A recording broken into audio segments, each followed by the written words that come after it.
Bonjour, donc on se retrouve pour une petite vidéo sur la fiche autonomie des batteries. Donc on va essayer à travers cette petite vidéo d'essayer de comprendre comment on pourra avec Arduino afficher l'autonomie restante d'une batterie à partir des mesures faites dessus. Donc quelques petits rappels à la base avant de commencer cette partie qui sont les caractéristiques d'une batterie. Alors selon leur technologie, on va parler déjà, première chose, on va déjà parler du symbole d'une batterie. Sur un schéma, quand on retrouve ce symbole, c'est le symbole de la batterie. On voit bien que c'est mis en place de plusieurs petits accumulateurs à la suite. La batterie est polarisée, un symbole plus, moins. Alors au niveau d'une batterie, on y trouve la première caractéristique principale dans son choix, c'est la tension de cette batterie. Donc une batterie, elle peut avoir, quand on l'a choisie, différents types de valeurs de tension, qui sont des valeurs normalisées. Habituellement, on trouve des batteries de 3,7 volts, des batteries de 6 volts, de 12 volts, de 24 volts, 36 volts, etc. On peut trouver d'autres valeurs normalisées.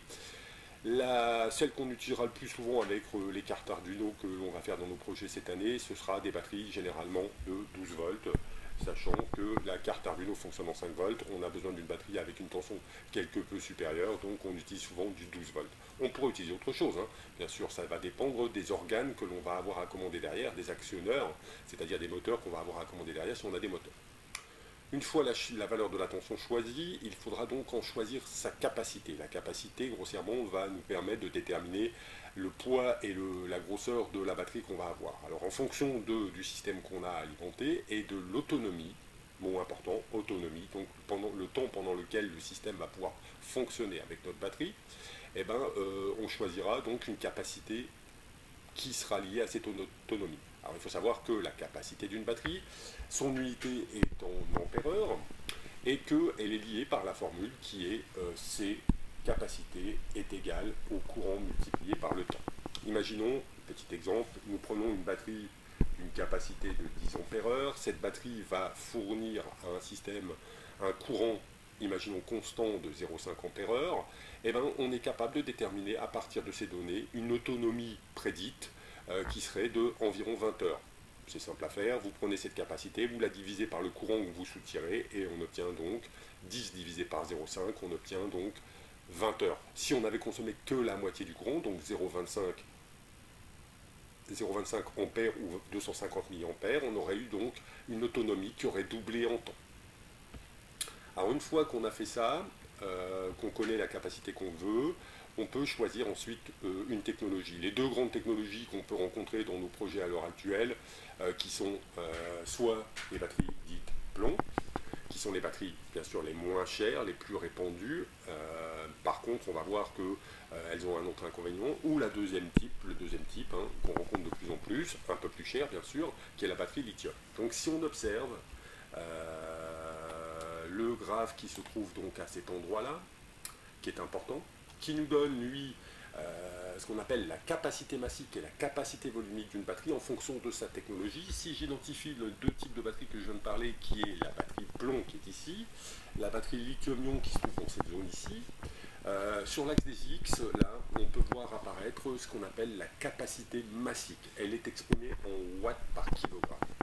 On remarque, prenons un exemple. J'ai un système qui a besoin de 200 Wh pour fonctionner. La batterie a une énergie à l'intérieur, donc l'énergie de la batterie, elle est déterminée en Wh, c'est donc la puissance multipliée par le temps. Elle est donnée également par une formule qui est l'énergie, alors l'énergie d'une batterie, c'est égal au produit de sa tension multiplié par sa capacité, en fait. Cette formule existe, elle nous permet de déterminer l'énergie qu'on aurait dans une batterie. Donc sur l'axe des X, on voit apparaître la capacité massique. Imaginons, j'ai besoin de 200 Wh pour alimenter mon système. Je remarque qu'une batterie au plomb pesera grossièrement 1 kg, parce qu'elle est capable de fournir 200 Wh par kilo de masse. Si j'avais par contre une batterie au plomb, je vois qu'elle est capable de fournir au maximum, en fonction de sa technologie, dans une fourchette allant jusqu'à 50 Wh par kilogramme. Donc ça veut dire que la batterie, si je prends une batterie plomb, elle sera 4 fois plus grosse en poids. Elle pèsera 4 kg à la place de 1 kg pour une batterie lithium. Sur l'axe des Y, qui se trouve ici, on voit apparaître cette fois-ci la capacité volumique, qui est exprimée en Wh par litre. Donc litre, un volume. Et ben on voit bien que si on a, pareil, un autre exemple, si je me mets ici dans une batterie où j'aurais voulu mettre par exemple 500 Wh, et ben j'ai 500 Wh par litre. Si j'ai 200, je vois bien que ma capacité sera plus petite, mais que le rapport entre les deux grandeurs qui sont les batteries lithium-ion ou acide, grossièrement, le rapport entre les deux est de 5, c'est x5. Il faudra 5 fois plus de volume pour une batterie acide plomb, donc une batterie plomb, on l'appelle plomb acide, parce que dedans il y a de l'acide, qu'une batterie lithium. Donc ce critère de choix est très, très important en fonction du système qu'on est en train de concevoir. Si le système doit être léger, petit, eh ben, il faudra prendre du lithium. Par contre, si c'est pas grave au niveau de la grosseur et du poids du système, on pourra se partir vers une batterie plomb qui sera bien sûr beaucoup moins chère. Alors si on continue notre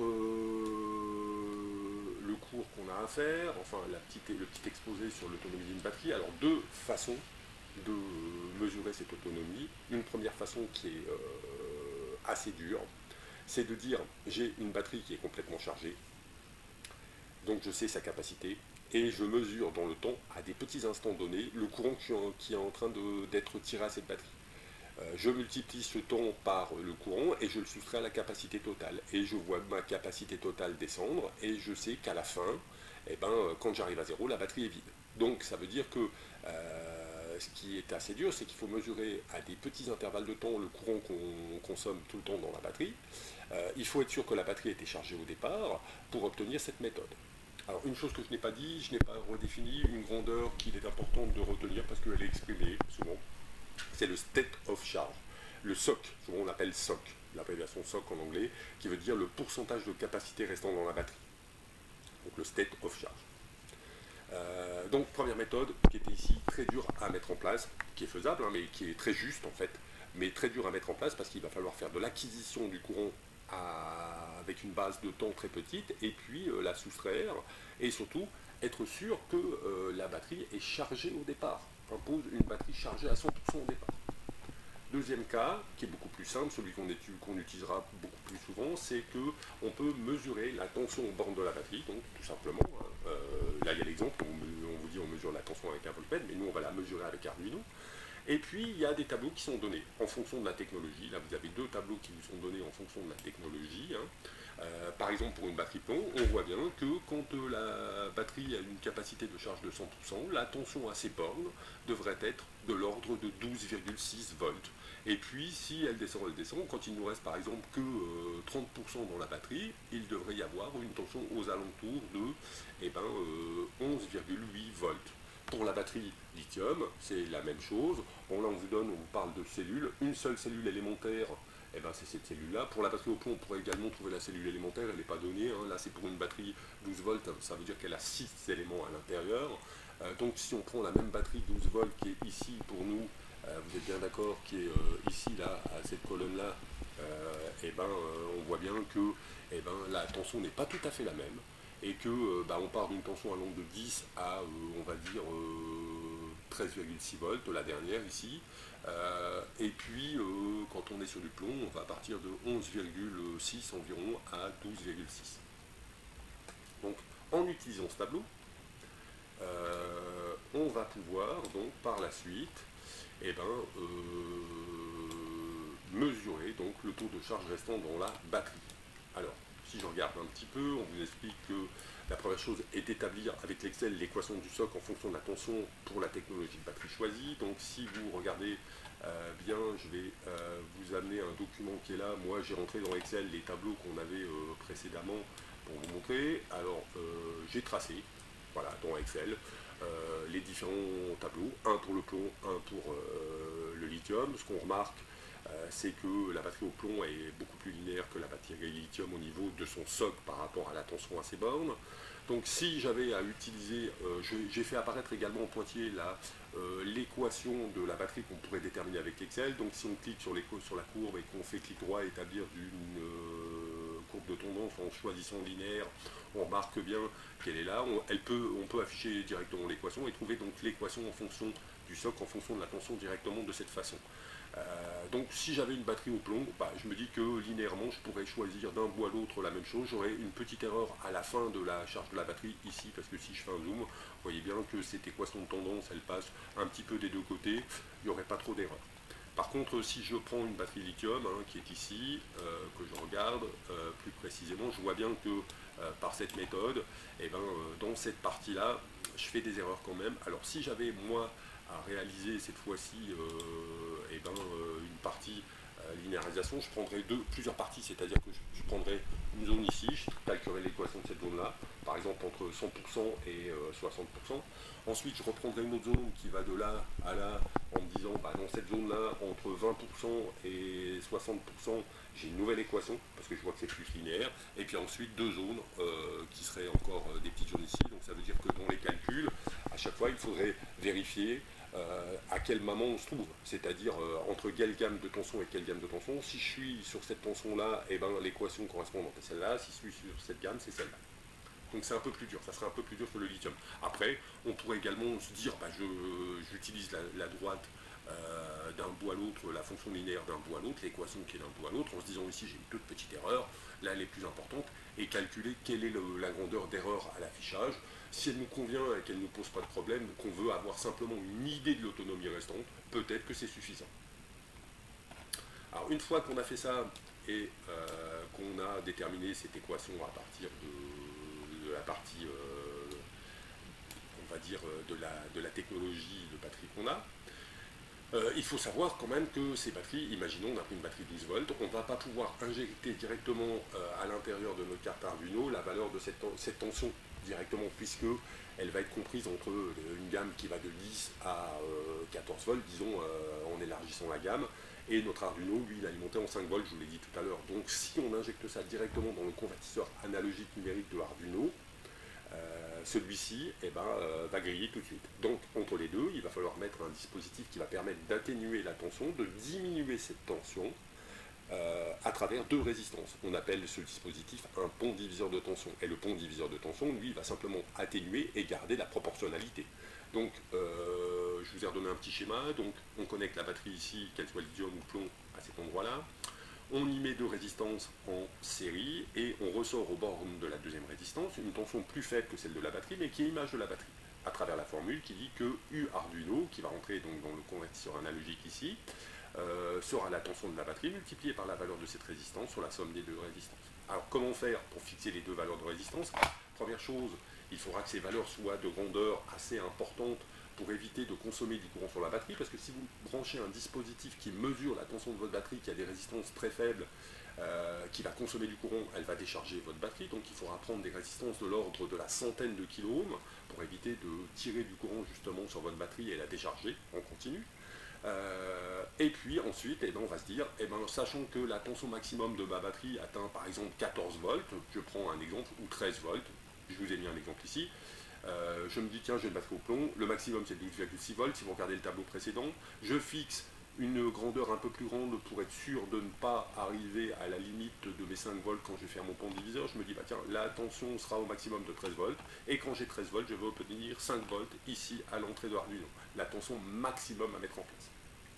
Dans ce cas, je fais les calculs en fixant une valeur de résistance. Je choisis une des deux, R1 ou R2, et puis je calcule la deuxième. Et je m'approche de ces résistances en sélectionnant donc dans la série E12 la résistance la plus proche. Vous allez voir, en cherchant sur internet, il existe un nombre de valeurs de résistance. Si on prend la série E12, vous avez 12 valeurs, vous vous approchez au mieux et vous recalculez votre équation pour être bien sûr en dessous de 5 volts quand vous mettez 13 volts. Une fois que vous aurez fini ceci, vous aurez donc une deuxième équation qui apparaît, celle du pont diviseur. La troisième équation que l'on va voir apparaître, c'est celle qui est mise en place à travers le convertisseur analogique numérique, ici exemple de l'Arduino Uno, qui a une résolution de 10 bits, ce convertisseur, donc qui a la possibilité d'avoir à sa sortie un nombre numérique allant de 0 à 1023. On vous dit que ce nombre numérique dépend, donc c'est une valeur de la tension qui rentre, donc la tension arrivant de Arduino, ici, sur Arduino, qu'on a dit venant de la batterie, image de la batterie, divisée par une tension de référence qui vaut 5 volts, puisqu'on a dit qu'on utilisait 5 volts ici, multiplié par le nombre 1023. On en prend le nombre arrondi, bien sûr, parce que vous voyez bien qu'à l'intérieur d'Arduino, c'est un nombre entier qui sort, il n'y a pas de virgule derrière. Donc le nombre n, c'est l'arrondi de ce nombre-là. Une fois que vous aurez fait ça, vous aurez donc établi trois équations. Maintenant, comment va-t-on faire? C'est-à-dire que si on veut maintenant afficher, établir donc à partir de ces trois équations, soc en fonction du nombre n sorti de cette équation, donc c'est-à-dire qu'en combinant les trois équations, vous allez arriver à exprimer soc en fonction du nombre n. Si par contre vous voulez afficher la tension, il va falloir obtenir V batterie en fonction de n, U batterie ou V batterie en fonction de n si vous voulez afficher la tension et pas le pourcentage restant dans la batterie. Une fois que vous aurez fait ça, eh ben, vous allez utiliser un programme Arduino. Donc je vous rappelle les quelques fonctions qu'on pourrait utiliser à travers les commandes de Arduino. Il y en a une qui permet de définir la tension de référence. Si vous ne le faites pas, elle prendra forcément les 5 volts que vous avez donnés, mais on pourrait la changer. C'est-à-dire qu'on pourrait changer la référence. On pourrait prendre une tension de référence en fonction de 1,1 volt par exemple pour l'Arduino Uno. Si la tension d'entrée était plus petite, qu'on avait pris un bon diviseur, etc., beaucoup plus petit. La commande permettant de récupérer le nombre n sur l'entrée analogique du convertisseur, sachant qu'il y en a plusieurs, c'est la commande qui s'appelle analog read, le numéro de la broche à mettre à l'intérieur.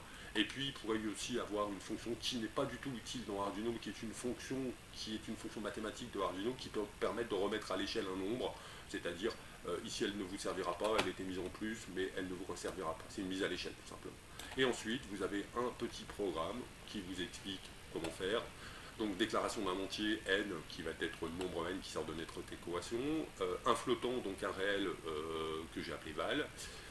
J'ai décidé d'afficher sur la liaison série les résultats venant de la partie, donc sur le moniteur série, comme ça me permet de voir avec Arduino les conversions que j'aurai sur mon entrée analogique. Je lance la conversion analogique qui est branchée, donc ça veut dire que le pont diviseur a été raccordé à l'entrée A0, donc parce qu'il y a plusieurs entrées. Sur l'Arduino Uno, il y a de A0 à A5, vous avez 6 entrées de conversion, j'utilise la 0. Je calcule val en fonction de n, c'est-à-dire que l'équation que vous en sortirez, vous, si vous voulez afficher la tension, eh ben, vous aurez utilisé deux des équations. Si vous voulez afficher le soc de votre batterie, vous en prendrez les trois équations, vous aurez sorti n en fonction de soc en fonction de n, et vous mettrez votre valeur ici, et puis vous l'affichez, et vous attendez, ça se boucle tout le temps, ça s'affiche. Bien sûr, si vous avez utilisé une batterie lithium et que vous avez voulu linéariser en plusieurs courbes, en plusieurs droites, votre système, il y aura à l'intérieur ici un programme beaucoup plus complexe. Ça, c'est si j'utilise une seule équation de linéarisation d'un bout à l'autre des 100% à 0% de charge de ma batterie. Et ben voilà, j'ai terminé donc avec cette partie explication. J'espère que ceci vous servira dans votre projet, dans vos projets futurs, et puis vous permettra d'afficher donc la tension aux bornes d'une batterie ou son état de charge.